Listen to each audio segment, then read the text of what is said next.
Before he became a two-time world champion, Carl Tizzi was just a young player trying to prove that he belonged among the best. Then, almost overnight, everything changed. Bago sumikat ang isang Carl Tizzi ay isa siyang batang hambog. Tama ka, isa siyang hambog, di naman natin maiiwasan maging mayabang. Pero ang isang Carl Tizzi ay iba talaga, kahit gaano ka pa katanda, binabangga ka. Dating bastos, mag-condiyon tayo ng money, botang. Pero simulan natin sa umpisa. Si Carl Gabriel Nepomuceno or mas kilalang Carl Tizzi ay namayagpag noong Season 6 sa koponan na Bren Esports. Halos lahat ng kalaban ay parang sinagasaan lang nung regular season patungong Grand Finals at kalaban nila doon ang Barangay Omega. Kaso medyo nasa awkward position ng Bren Esports, ha? Naku po, ito ang gusto nilang laban pero may nakap sa tatlo. Ang ganda ng kuha ni Doc Ribo. Mawala sila dito para kay Hit. Pero yung paapoy ni Pew Pew Pew Pew Pew. Habang yung Dragon ay narito na. Huli kayo, Omega. Apat ang nawala sa kanila. They can finish this one. Ito na ba ang katapusan ng Omega? Merong minions dito. Si Curtizzi ang natira. Tatapusin na ng Bren. Nako. Ayaw na namin Nako po, ito na magpuyat. yun. Bren Esports, ang pinakabagong kampiyon sa MPL Season 6. Hashtag Bren lang malakas! Papasok sila sa M2 World Championship, una nalaglag sila sa kalaban, ang Burmese Schools.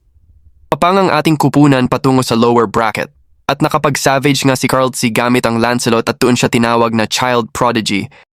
Teammates mo eh. Kaso kasi Renmar, hindi rin naman ganoon kadali. Pero mas madali Ito na ang si ating Carl pagtusok Tizzi, ni Carl double Tizzi. kill, triple kill! Ginawang mga kwek-kwek, mga kaibigan. Maniac! Ang Japan! Carl Tizzi, pinagtutusok-tusok Pa! sila. Isa pa! Ginawang fishball Isa sa pa, Carl Carl Tizzi! Oh!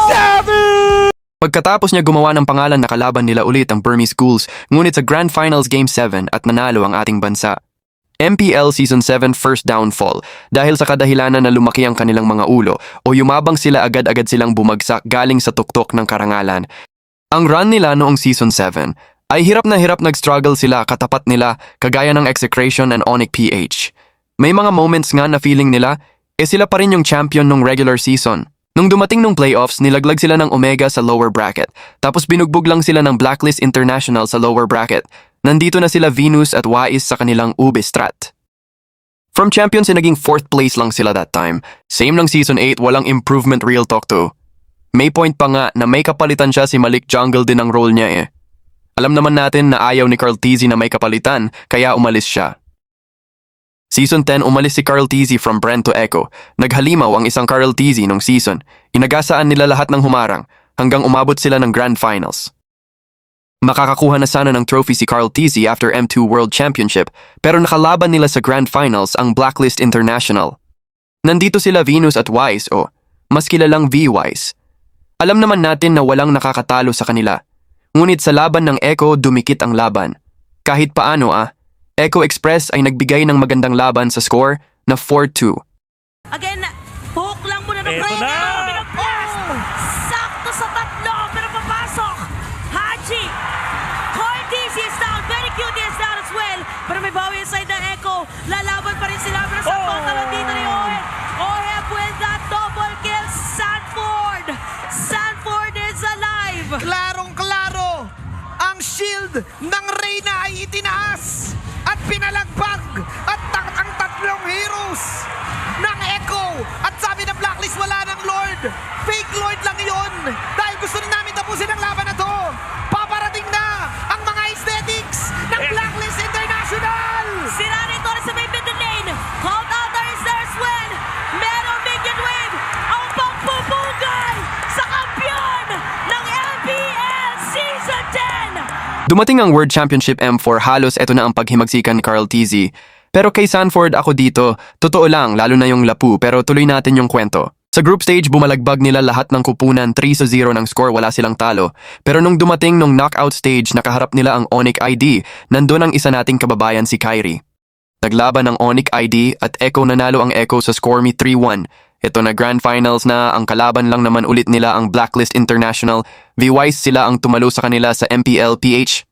Nag-iba ang ihip ng hangin sa M4 4-0. Ang score ng Echo, tama ka, 4-0, initlog ang Blacklist International sa pangunguna ni Sanford. Siya ang MVP dito, lalo na yung lapu-lapu niya. Hindi, sinesect ng Echo.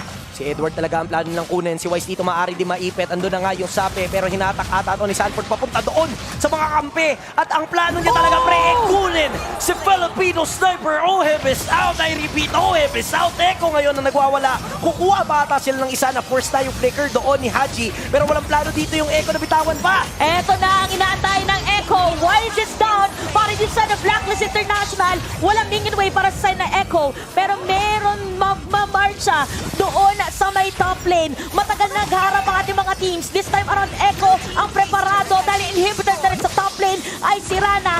Ginamit na ang Winter Truncheon. Agent Zero.